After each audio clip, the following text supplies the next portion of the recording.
ఒక సర్కిల్ ఉంది 896 14 8 ఇదేమో 432 6 12 6 12 వీటి మధ్య ప్యాటర్న్ ఏంటి చూడాలి 896 అనేది ఇది ఇన్పుట్ సార్ కిందున్న వాల్యూలు ఇది ఇన్పుట్ పైనున్న వాల్యూ అవుట్పుట్ పైనున్న వాల్యూ అవుట్పుట్ పైనున్న వాల్యూ ఏమో 3 అంకెల సంఖ్య కిందున్నదేమో 2 అంకెలు అండ్ సింగిల్ నౌ ఇక్కడ 896 అనేది నాకు 14 8 నుంచి ఎలా వస్తుంది 14 8 నుంచి 896 కూడితే పెద్ద వాల్యూ రాదు లబ్ధం చేద్దాం అంటే దీన్ని బాగా హారిద్దాం 14 6ల 84 56 14 4ల 56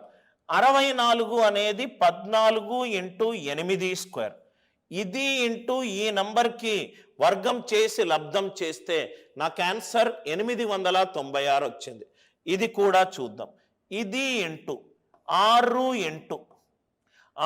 ఇంటూ నా ఇక్కడ చూడండి sir 12 into 12 into 12 3ల 36 72 12 into 6 square ఇది ఇంటూ కింద నంబర్లో ఒక నంబర్ ఇంటూ ఇంకో నంబర్ వర్గము ఒక నంబర్ ఇంటూ ఇంకో నంబర్ వర్గము ఒక నంబర్ ఇంటూ ఇంకో నంబర్ వర్గము సో 18 ఇంటూ రైట్ ఏమవుతుంది సార్ 5 స్క్వేర్ 18 ఇంటూ 5 స్క్వేర్ నేను ఎందుకు క్యాల్కులేట్ చేసుకుంటాను sir 18 digital sum 9 into any number answer digital sum 9 ఉండాలి 18 ఇంటూ 25 18 ఇంటూ 25 వేసుకొని నేను నా మ్యాథమెటికల్ స్కిల్స్ చూపెట్టాను సార్ లాజిక్ ఏంటి సార్ రైట్ నవ్వు ఇక్కడ చూడండి ఒక నంబర్ ఇంటూ ఇంకో నంబర్ వర్గం చేస్తే నాకు అవుట్పుట్ వచ్చింది అంటే 18 ఇంటూ 5 స్క్వేర్ కావచ్చు ఆర్ 5 ఇంటూ 18 స్క్వేర్ 18 స్క్వేర్ అయితే 324 పెద్ద నంబర్ అవుతుంది అది ఆన్సర్ ఆప్షన్లో ఇవ్వలేదు అంటే ఖచ్చితంగా 18 ఇంటూ 5 స్క్వేర్ అయి ఉండాలి 18 digital sum 9 into any number answer digital sum 9 answer digital sum 9 ఈ క్వశ్చన్ ఆన్సర్ ఎంత 450 ఈ క్వశ్చన్ ఆన్సర్ ఎంత 450 మీరు చేస్తా అంటే కూడా 18 ఇంటూ 25 18 5ల 90 18 2ల 36 ప్లస్ 9 45 ఆన్సర్ చేయాల్సిన అవసరం లేదు లాజిక్ అందరికీ అర్థమైంది కదా సార్ రైట్ మిస్సింగ్ నంబర్ సిరీస్లో అవుట్పుట్ని ఇన్పుట్ నుంచి కనుక్కునే విధానము ఈ బయటున్న సర్కిల్ అన్నీ కూడా ఇన్పుట్లు సార్ ఆ డయాగ్రామ్ తీసేస్తే నేను ఆర్డర్గా రాస్తే ఏమవుతుంది 4 5 7 8 ఇక్కడ అవుట్పుట్ ఏమిచ్చాడు 6 4 అవుట్పుట్ ఏమిచ్చాడు 6 4 నవ్వు ఇక్కడ చూడండి సార్ ఇక్కడ ఇన్పుట్ ఏమిచ్చాడు బయట ఉన్న సర్కిల్ 6 8 10 18 బయట అవుట్పుట్లో ఎంత ఇచ్చాడు 6 7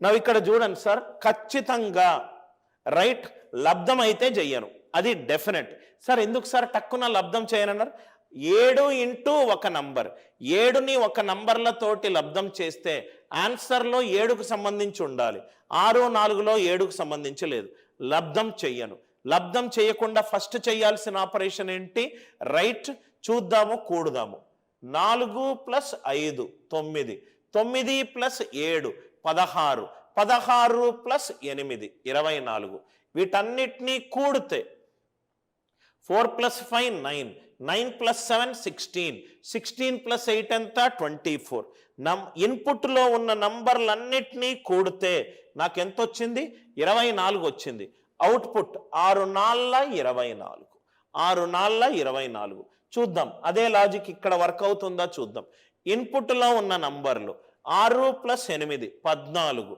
plus 10 24 plus 18 42 answer 6 into 7 answer 6 into 7 answer 6 into 7. Are you all with me? So ఇన్పుట్లో ఉన్న నంబర్లు ఏమేమి ఇచ్చాడు సార్? 8, 12, 9, 3. అంటే 12 + 12 24, 32. 32 is question mark into 8. Question mark ఎంత సార్? 4. క్వశ్చన్ మార్క్ ఎంత సార్? 4. క్వశ్చన్ చూస్తూనే ఉంటే మనకు అడిషనా లబ్ధమా అని చెప్పి మనకు తెలియాలి, రైట్? సో అన్నిటికీ లబ్ధమైతే నేను చేయలేను, కూడుకుంటూ వచ్చాను.